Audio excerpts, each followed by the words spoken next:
All right, let's go see if we can fix this target error. All right.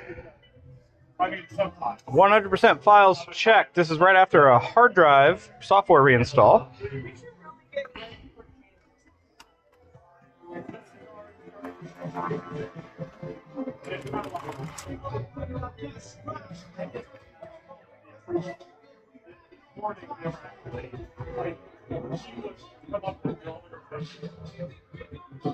All right.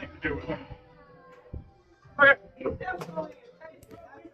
Yeah, he does. Okay, I'm gonna go until see you guys later. Bye, Patrick. All right, so here's the way we left it. We're getting a watchdog reset error on initial calibration. So the watchdog is wired into our I/O board, and it runs over here to the reset switch. And so what this game does is after it completes initial setup, it wants to make sure the watchdog is present, which right now it is not. So let's see, which one of these is reset? I think it's this one, actually. Here. One thing we can do about this, we're going to touch this with a metal screwdriver. We're going to check. So if this restarts it, which it does. No, wait, was that power? That may have been power. The orange ones might be reset. Okay, so the orange doesn't do anything. Power turns it on. Okay. It's the orange ones right there. That's our reset switch. Wired into our little watchdog module. Its only job is to reboot the system if it crashes, and it's not necessary for regular operation except for first-time setup. So this is a old socket A AMD motherboard running a custom Linux distribution, which is unfortunate because it only works on this motherboard, which is why you see this giant forest of replacement capacitors here. We replaced them all. I went way oversized so I would never have to do it again. It looks goofy as heck, but that's just what you do sometimes because I can't find a replacement for this motherboard. We also had to match software versions. This is running 1.38, I believe, of the Target Terror software.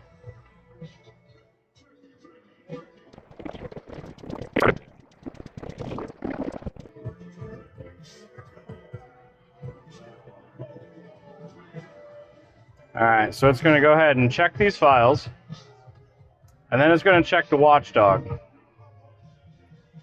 Apparently. So we're just going to come back in a few minutes and see if the watchdog's done.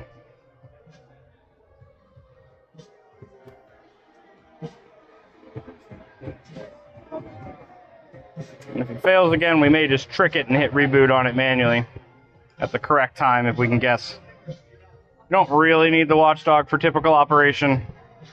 It's only there to restart it if it crashes, which it never works right anyways, because when it crashes, guess what it doesn't know how to do? Trip the watchdog.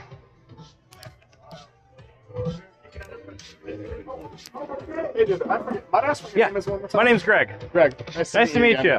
I'm shooting some repair vlogs at the moment. Oh, nice. You're just on camera is all I'm saying. That's fine. Oh, okay. You have my consent. All right, cool. Also, I remember a little while back I came in and you were talking about the Gauntlet thing that you were remaking. I saw that you got it done. Yeah. Hell yeah, dude. It's not done is a very loose term, but yes, it is playable. It's playable and complete. It's not done. Just you wait. I'm excited. It'll probably be a year from now. I'll finally get back around to it. We're going to turn that into a switcheroo game. It's going to have Gauntlet 1 and Gauntlet 2 on it. Ooh. And I still got side art, and right now, like, none of the coin mechs are wired up. None of the lockout coils or coin counters are wired up, which none of that's important because we're a free play arcade. You don't need quarters here. Fair. But I want it to be complete. You want it to just to be the authentic. So I'm not done with the wiring harness yet because I've remade the rest of the wiring harness from scratch. Like one little crimp connector at a time. And I was kind of sick of it after getting the minimum, but I need to finish it for personal reasons. Fair enough. But at the same time, I got a broken Target Terror, a broken Tekken, a broken Frogger, a broken Galaxian, a broken Hydro Thunder, a broken Need for Speed, a broken Silent Scope, a broken Crazy Taxi, all to take care of first. Good luck. Seriously, good luck, man. That's awesome. Every day something breaks. How's Jurassic Park doing today? I don't like that gap there. It's a really weird gap down there. So if you notice, this is supposed to have glass in it. It doesn't. When I fixed this the first time, well, this sat in my storage for 7 years before I managed to find parts to complete the guns. And then after I did that, I didn't have the glass for it anymore, so I put a piece of plate glass in it, knowing that one day it might break. And some kids one day took one of the guns and right through it. And I haven't replaced it yet because I've decided that no glass is safer than breakable glass.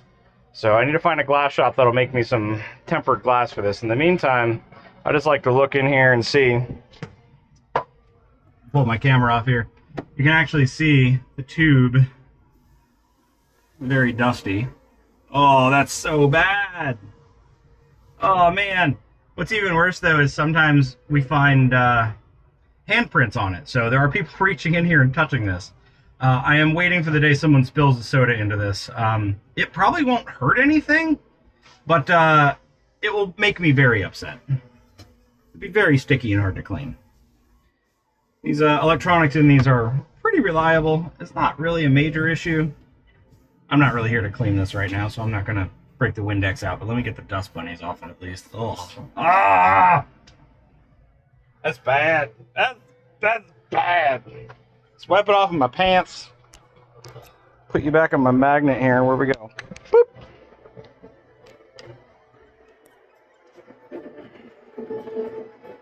All right, Hydro Thunder's back up. That's good.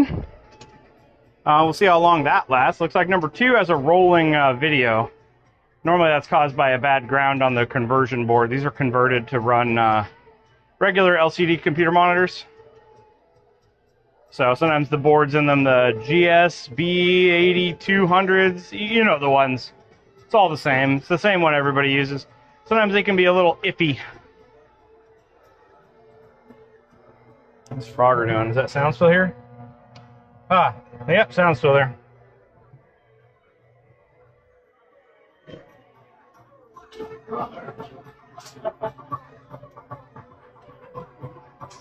Alright, watchdog failed. Check connection and reboot manually. I can do that. Does the watchdog need power? Well, the watchdog needs power to function. Oh, and we're very stuck in here. Really? Alright, we're just gonna... Oh, it's the old hard drive. We're just gonna bend that a little bit. Alright. That's what it is. How long has it been since the power's been hooked up to this thing? Is that a regular 4-pin Molex? Oh, geez. This is the hard drive I'm running right now. It's all way back in there. Let's see. I think all we really need to do...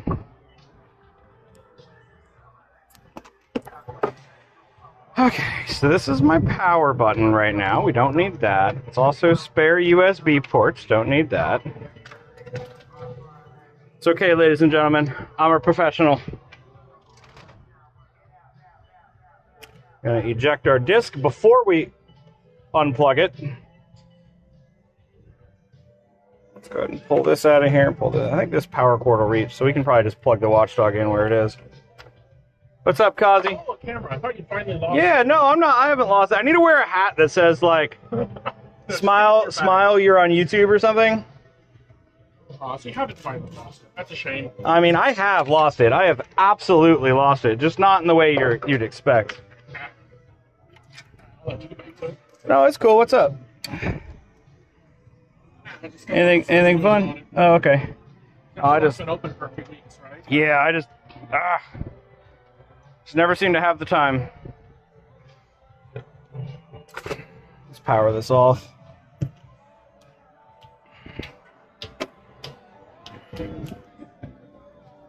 All we gotta do is plug this dang power cord in right down here. My big fat fingers don't make it easy. Oh, hey, I got it. Okay, I got it. Never mind, that was easy. Alright, so now the watchdog has power and is hooked up. Oh, man. I don't think I've ever had the watchdog hook up to this. Ooh, sounds are not fun. Should I touch this right here? Yeah, touch that right there. Should I open this and put this disc in here? Yeah, you should. Yeah, you should open that and put the disc in there. That'll help. Not plugged in. It's not. I love your like. You got Wait. it. Gotta make sure we get on camera. And now we stand here and wait. Here's a compact flash card I was going to try. Here's the disc. Verbatim, DVD plus R. Legit. Totally came from the factory like that. Not provided by a forum user at all.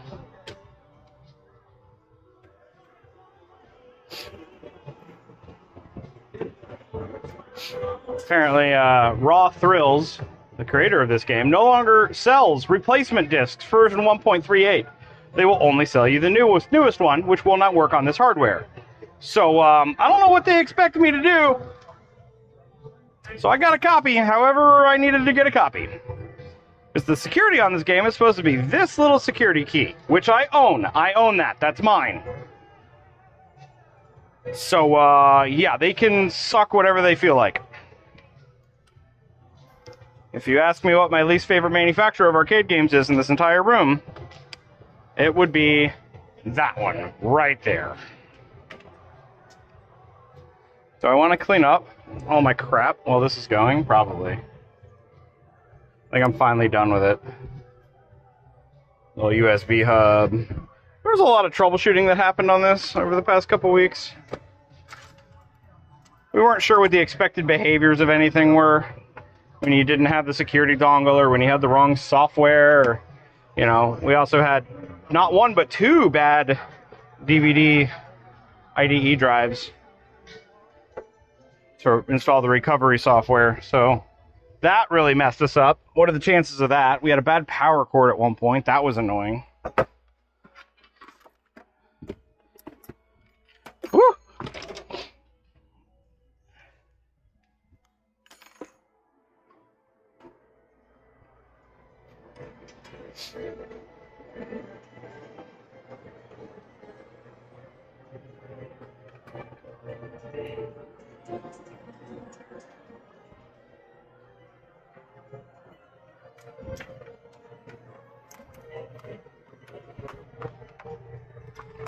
You get some PS2 keyboards in here. Anybody who knows anything about computers from the 90s is that although Windows supported USB keyboards, oftentimes the motherboard did not. And there's nothing worse than trying to figure out how to fix something while also wondering if your keyboard even works. So always keep a stash of old school keyboards. Over the years, I threw a bunch away. And then one day I realized I didn't have any, thinking it wasn't possible for me to throw them all away. Then I had to start my collection again. So, I don't know, maybe the 4 people that watch it will find it a fascinating adventure into the world of classic arcade repair and restoration. Maybe console repair as well. We do that too. Oh, there's like a million channels on YouTube that do console repair. Most of which are probably way more interesting than I am. But you know how it be. I may also need to adjust the angle of this camera. Right now it's sitting on my belly so it points up. Because I'm fat. I'm fat. So you can see me in the reflection. I'm fat. I'm a fatty. It's okay though. I won't say I'm beautiful, but I will say I'm okay being fat.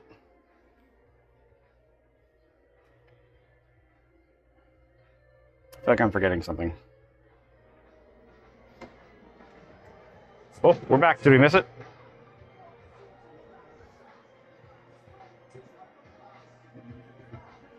Is it working? Did we do it? Oh, there we go. Revision 1.38 LAN, March 31st, 2005. Okay, 2005, not the 90s. Although this motherboard feels like it's from 1986. No, wait, that's a lie. It doesn't. If it was from 86, it'd be better.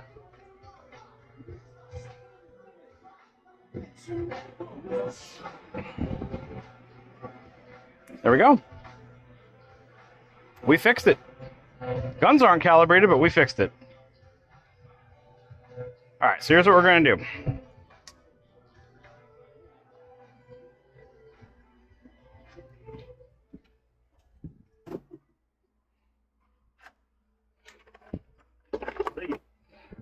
Going home? Yep. Okay, bye. Hello. Woo. Bye, Felicia. Wait, it's working kind of. It is working, kind of. Okay. So the first thing we're going to do here, ladies and gentlemen... Yeah, I'm still recording. First thing we're going to do is, you may notice I have a separate I.O. board here. It's this guy here. We hooked that up, not sure if our original was bad or not. So I'm going to turn it off, and I'm going to put our original back in. See if it keeps working, because we know all the dip switches on the other one were working correctly. This game apparently will support 15, 24, and 31 kilohertz, as does our monitor, Wells Gardner D9200. However, the video signal needs to run through this guy. This is the Target Terror by Raw Thrills I.O. board. It controls the Player 1, Player 2 gun. It's the JAMA interface. It does power feed in and out. There's a USB connection that runs into the motherboard for communicating the gun information to the system. It also does power or audio amplification. It does it really poorly, so I've bypassed it. That one's not important. And it also does, and this is the important one, video in mixes with the gun somehow, video out through the JAMA. When it does that, it makes the guns work.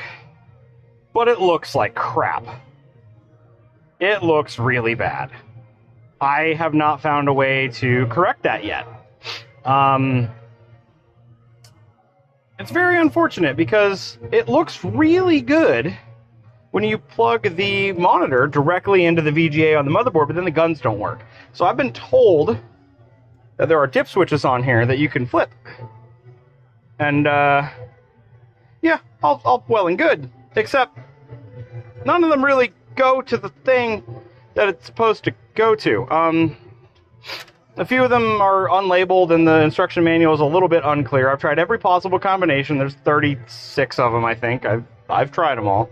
I've even tried running a VGA splitter off of our VGA into the I.O. board and the computer motherboard to run to the I.O. board and the monitor simultaneously, hoping that the gun data would track against the VGA signal coming into this and tell the computer through the USB interface where we're hitting without having to actually interface with the video on the screen. However, oh, excuse me.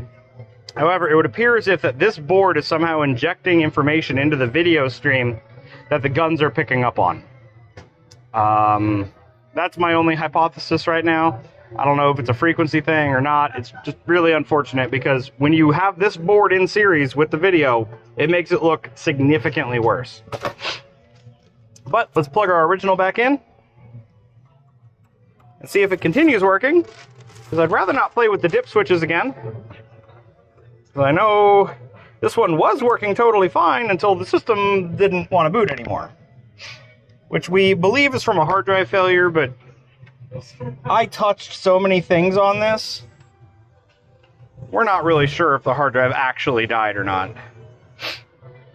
The first thing I tried was installing the wrong version of the software onto the existing hard drive, so we will never know.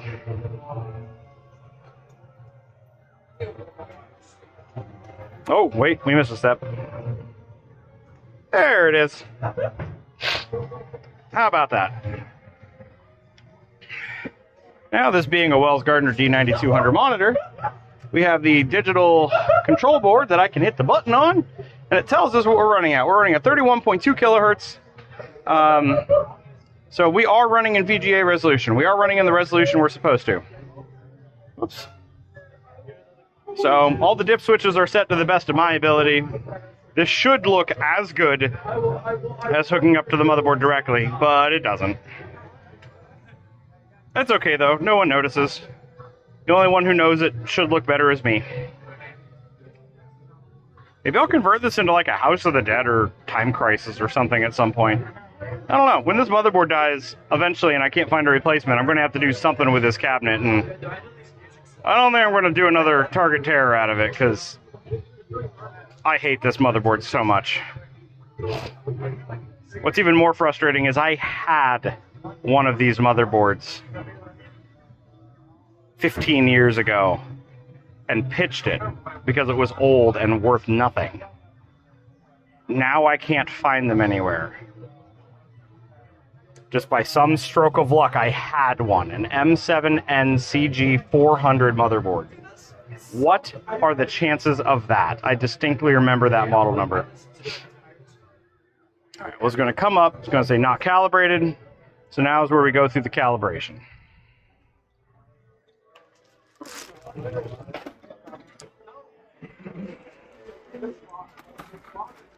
All right, so there is a button on this I/O board. Man, it's been about a year since I did this last. Is this going to test mode? I don't know. We're going to go into the test mode in the... Whoopsie. How is... Dang. So we really need to do two things. We need to calibrate this, and we need to set it to free play.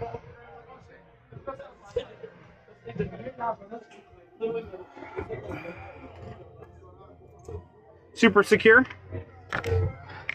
We use the please don't touch my stuff method of security here, where we yell at people for touching our stuff. So this button, here's this button,